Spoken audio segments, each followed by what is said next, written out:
So I joined at the very end of 2020, beginning of 2021. I moved out here to Colorado with my wife, and I met one of the other or one of the co-founders of BudPR who lives out here and who's still a leader in our organization, Luis Ponce. And it was just a great kind of treat for me to run into another, politically inclined, pro-independence Puerto Rican here in Colorado, and he was helping lead this organization. So I started getting involved at that time, just as a contributor, and then eventually joined the board and been the president of BudPR now for the last couple of years. We operate with a small board of directors, and then kind of, as I said, as a network of collaborators.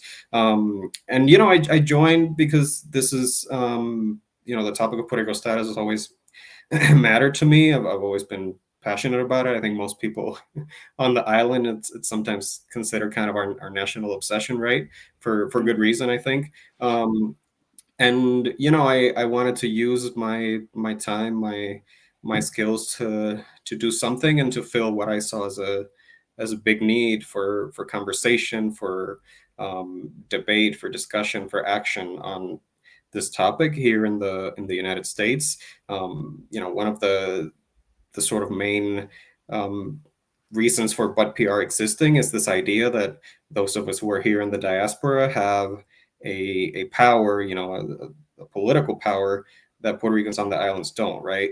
They can't vote for the president. They don't have, lawmakers, senators, congressmen that they can reach out to and say, hey, I care about this and I vote for you. So, I want a meeting to talk about Puerto Rico. We can do that. And we do that here, as the part of the work of our organization.